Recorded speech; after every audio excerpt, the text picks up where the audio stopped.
Member of the United States House of Representatives, Congressman Morgan Griffith was, of course, taking part in that joint session when the Capitol was overrun by protesters. He joins us now after a long night and a dramatic day.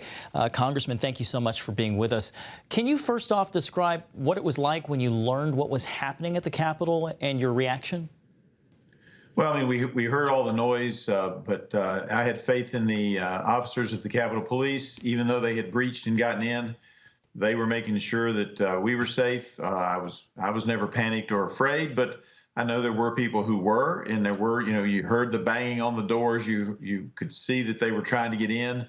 The Capitol Police then, evacuated us from the floor and took us to a undisclosed location so that we would be in a place where they could be more secure about our safety. I appreciated that. We waited for hours, and then we went back and did the job of the people and finished our work. Mitch McConnell called the breach a security failure, Congressman, and Leader Schumer says he plans to fire the sergeant at arms. Do you think enough had been done to prepare for this, or, heaven forbid, a future assault? I think we have to re-examine everything that happened. Clearly, they weren't prepared for it. Were they following all the protocols that have been laid out? I don't know. Were they prepared? I mean, there was some confusion as to where we were going for the undisclosed location. Would seem they should have probably known that, but this is a decision that leadership's going to have to make as far as the head people go. But clearly, we need to have a complete review of everything that we're doing as far as security is concerned.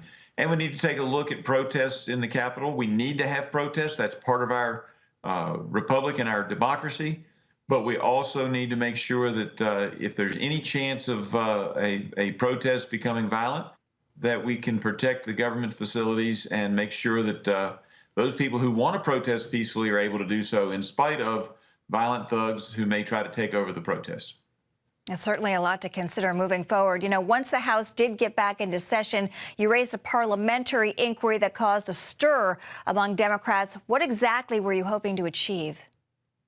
Well, we need to set the example for the American public that we need to tone down the rhetoric a little bit. I mean, you hear the Democrats always talking about rhetoric from the president and others. And Conor Lamb took the floor, said that those people who were exercising their constitutional right to challenge objectors did not deserve respect, and that lies were being told on the floor of the United States House. That's a breach of decorum. It's a breaking in the rules. Speaker Pelosi ruled that I didn't get there fast enough to the mic to make the objection, but I would note that Conor Lamb only had 5 minutes.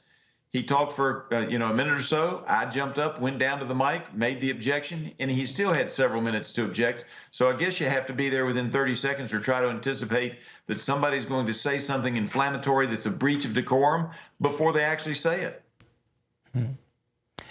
Congressman Griffith, there's been widespread fallout tonight. A number of high-profile White House resignations, also talk of impeachment and invoking the 25th Amendment to oust the president. How do you think the country should proceed? And does this kind of chatter dash any hope of Americans uniting under a new administration and a new Congress? Well, it certainly makes it difficult for all of those people who supported President Trump, even though, he could have done more yesterday, in my opinion.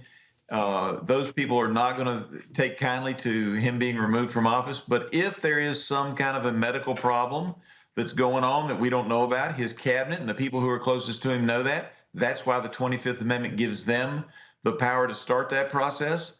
So, if they don't take action, that is their prerogative.